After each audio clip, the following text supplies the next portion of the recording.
Assalamualaikum warahmatullahi wabarakatuh. Pada kesempatan ini saya akan menjelaskan dan menjawab pertanyaan dari salah satu teman di medsos. Isi pertanyaannya, sahkah akad nikah melalui video call? Saya ulangi lagi pertanyaan dari teman, sahkah akad nikah yang dilaksanakan melalui video call? Entah dengan beberapa alasan atau faktor, yang antara lain mungkin seperti sekarang ini karena calonnya ada di daerah yang berbeda, bahkan ada di negara yang berbeda. Seandainya pulang kampung mungkin tidak memungkinkan, maka sementara akad nikah dilaksanakan melalui video call. Maka untuk jawabannya nanti bisa difahami dan mungkin saya simpulkan nanti di belakang, sementara saya jelaskan secara terperinci. Saya ambil dari beberapa kitab, baik kitab kontemporer maupun kitab non kontemporer. Yang pertama dari kitab Kifayatul Akhyar, halaman 51. Bismillahirrahmanirrahim. Qala al-muallifu rahimahullahu ta'ala wa nafa'ana bi ulumihi ya rabbal alamin. Bismillahirrahmanirrahim. Yustaratuh, disyaratkan, fi sihhati aqdin nikah, dalam sahnya akad nikah. Disyaratkan dalam sahnya akad nikah huduru arba'atin, hadirnya 4 orang. Yang pertama waliin, yaitu wali dari mempelai perempuan. Yang kedua wazaujin, yaitu suami. Dan yang ketiga dan keempat wasyahidai adlin, 2 saksi yang adil. Jadi 4 orang ini disyaratkan atau harus hadir pada waktu akad nikah, yaitu wali dari mempelai putri dan juga dari calon suami dan 2 saksi yang adil. Pengertian adil yang penting pada waktu itu, pada waktu dilaksanakan akad nikah, dia tidak berbuat dosa. Yang kedua, saya menjelaskan tentang masalah syarat daripada saksi itu. Jadi saksi itu ada syaratnya. Saya ambil dari kitab Hasyiatul Bujairami juz 3 halaman 396. Bismillahirrahmanirrahim. Min syurutis syahidaini, termasuk dari syaratnya 2 saksi, yaitu as-sam'uh, mendengarkan apa yang disampaikan antara wali dengan calon menantunya. Wal basaruh, dan melihat. Selanjutnya wadhabtuh, dan mengetahui secara persis atau tahu persis. Walau ma'an nisyani an kurbin, walaupun lupa an kurbin, dalam waktu yang dekat. Artinya setelah dilaksanakan ijab dan qabul ternyata lupa umpamanya. Yang penting pada waktu itu dia mendengar, melihat dan tahu persis.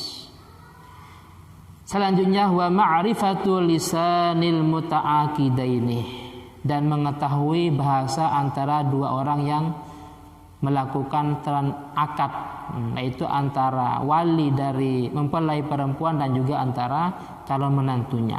Dia faham.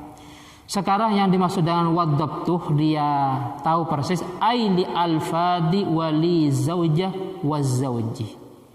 Yang dimaksud dengan dhabt, tahu persis, dia tahu persis apa yang disampaikan atau tahu persis ucapan daripada wali mempelai perempuan dan ucapan dari suami tadi.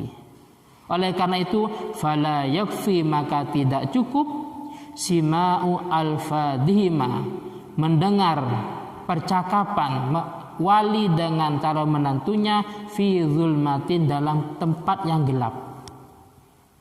Jadi di sebuah kamar umpamanya, kita mendengar percakapan mereka berdua antara calon menantu dengan calon mertuanya, tapi tempatnya gelap. Ini enggak cukup. Kenapa? Li'annal aswat, karena suara itu tashtabihu, bisa jadi serupa.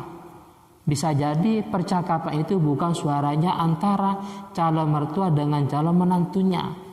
Mungkin bisa jadi suaranya orang lain, atau mungkin bisa jadi memakai HP umpamanya rekaman. Nah, seperti itu. Selanjutnya ini dinilai daripada antara kinayah dan sorehnya, yaitu dari masalah video call. Karena video call itu termasuk al-wasail, yaitu sebuah pelantara atau media. Media di sini dijelaskan masalah telepon dalam kitab Al-Fawaidul Mukhtarah halaman 246. Telepon itu kinayah fil uqud dalam beberapa akad. Kal bai'ih seperti jual beli, wassalamih dan akad pesanan, wal ijaratih dan akad sewa menyewa. Fayasihuh maka sah dzalikah transaksi tadi biwasitati telepon dengan pelantara telepon. Karena telepon itu kinayah, pengertian kinayah adalah mahtamalah, sebuah ungkapan yang ada dua kemungkinan, sehingga nanti harus dipertanyakan kira-kira ini tujuannya untuk apa. Tujuannya untuk membeli apa enggak? Tujuannya untuk nyewa apa enggak? Kalau memang mengakunya saya membeli, dibenarkan. Yang soreh enggak? Yang pertama adalah lafaz kinayah, yang kedua soreh. Kalau soreh ini tidak ada istilah kemungkinan, memang sudah jelas ini untuk membeli umpamanya. Oleh karena itu semua transaksi itu boleh-boleh saja memakai telepon. Lah sekarang aman nikah, adapun akad nikah fala yasihu bitelepon, maka akad nikah itu tidak sah memakai telepon. Kenapa? Dikarenakan li'annahu yushtaratu fihi, karena pada akad nikah atau dalam akad nikah itu disyaratkan lafdun sharihun, lafaz yang soreh, lafaz yang jelas. Saya katakan tadi kalau at-telepon itu kinayatun, telepon itu kinayah, dianggap kinayah. Apa kinayah? Ada dua kemungkinan. Kemungkinan mengarah kepada ini, kemungkinan tidak. Adapun nikah enggak, karena nikah itu termasuk lafaz yang soreh, maksudnya disyaratkan lafaz ucapan yang soreh. Oleh karena itu akad nikah melalui telepon itu tidak mencukupi. Jadi seperti itu dijelaskan, wa telepon kinayatun, telepon itu kayak wa ayandura syahid ilal aqidaini, dan juga syahid saksi itu harus melihat kepada dua orang yang melakukan transaksi antara wali dari mempelai putri, mempelai perempuan dengan calon menantunya. Dan hal ini wa fuqida dzalika idza kana bi telepon. Kalau memang akad nikah dilaksanakan dengan cara telepon, maka hal ini saksi tidak mungkin bisa melihat. Cuman dalam ibarat ini masih dipertanyakan, lah itu mungkin yang dimaksud telepon biasa tanpa melalui video call. Jadi mungkin kalau memakai ini kurang cukup atau kurang memuaskan. Karena wa fuqida dzalika bi telepon, saksi tidak bisa melihat kalau memang memakai telepon. Lah sekarang yang ditanyakan oleh teman saya itu, yaitu dalam masalah pakai video call, sama-sama kelihatan. Nah, maka hal ini saya akan menambah ibarat selanjutnya. Saya pandang dari sisi ijab dan qabul. Nah, serah terima, ijab qabul itu disyaratkan harus mutasil, bersambung, langsung, tidak ada waktu pemisah, tidak ada pemisah waktu yang sangat lama. Saya ambil dari kitab kontemporer, karena tadi ada beberapa kitab itu semuanya bukan kontemporer. Sekarang ini saya ambil dari kitab kontemporer.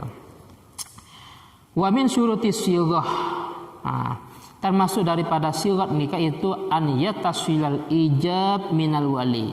Ijab dari wali mempelai putri itu sambung bil qabul minaz zauj, sambung dengan qabulnya calon menantunya. Oleh karena itu falau qala wali zaujah, ketika wali dari mempelai putri tadi atau wanita tadi mengatakan zawwajtuka ibnati, saya nikahkan kamu dengan putriku, ternyata fasakata zauju, calon menantunya diam, tidak langsung menjawab qabiltu nikahaha wa taswijaha bil mahril madhkur, tidak langsung menjawab atau tidak langsung menerima dengan kata-kata tadi. Muddatan tawilah, masih memikirkan, masih diam, terus masih ada hal-hal apa yang maka ternyata summa qala qabiltu zawaja, maka lam yasih al-aqdu, maka akad nikahnya tidak sah. Kenapa? Karena antara ijab dan qabul ini tidak sambung, tidak langsung. Terus yang menguatkan antara ijab dan qabul ini harus langsung, yaitu harus, ini yang paling terpenting, yaitu harus ittihadul majlis. Tempat dilaksanakannya akad nikah itu harus satu. Harus satu. Di sini dijelaskan wa yushtaratu, saya ambil dari kitab kontemporer juga, itu kitab Al-Fiqhul Islami juz 4 halaman 106. Wa yushtaratu, disyaratkan litahqiqi ma'na tisolil qabul bil ijab syurutu salasah. Disyaratkan biar jelas dalam masalah ijab dan qabul itu benar-benar bersambung, benar-benar mutasil, itu ada 3 syarat. Yang pertama adalah awwaluha an yakuna fi majlisin wahid. Ini yang paling penting, dan mungkin dengan takbir ini bisa menjawab pertanyaan teman tadi. An yakuna, antara wali dari mempelai wanita itu dengan calon menantunya harus berada fi majlisin wahid, dalam satu tempat, dalam satu ruangan. Oleh karena itu, walaupun sama-sama jelas, wah ini calon menantuku, oh ini calon mertuaku, yang ijab itu calon mertua, yang qabul calon menantu, tapi bisa jadi walaupun sama-sama jelas, orangnya jelas, mungkin suaranya juga, suaranya calon menantu dan calon mertuanya bukan suaranya orang lain, akan tapi bisa jadi ijab dan qabul ini tidak nyambung, tidak mutasil, bisa jadi masih ada pemisah, mungkin entah jaringan. Sehingga hal ini bisa digambarkan, bisa nyambung kalau memang dalam satu majelis, bisa nyambung kalau dalam satu ruangan. Oleh karena itu, ini saya untuk dalam kitab Fiqh Islami saya cukup ambil 1 syarat saja yang terpenting. Oleh karena itu, intinya jawabannya, akad nikah yang dilaksanakan dengan cara video call itu tidak sah. Tidak sah. Walaupun sudah jelas itu yang mengatakan yang ijab itu calon mertuanya, yang qabul calon menantunya, walaupun suaranya calon mertuanya, calon menantunya bukan yang lain. Kenapa? Karena tidak ittihadul majlis, karena tidak antara calon menantu dan calon mertua tidak berkumpul dalam satu tempat, satu ruangan. Jadi mungkin ini yang bisa saya sampaikan, dan mungkin ini yang bisa saya jawab kepada teman saya khususnya. Umumnya kepada teman-teman yang lain, teman di medsos mungkin. Dan jika kurang puas atau mungkin kurang paham, atau mungkin ada pendapat yang memperbolehkan, silahkan. Mungkin dari fatwa ini, oh ini yang memperbolehkan, oh ini yang memperbolehkan, ya silahkan ditanggapi. Dan jika ada kesalahan saya mohon maaf, dan ingat untuk loncengnya terus diaktifkan. Dari saya pribadi, akhiran, assalamualaikum warahmatullahi wabarakatuh.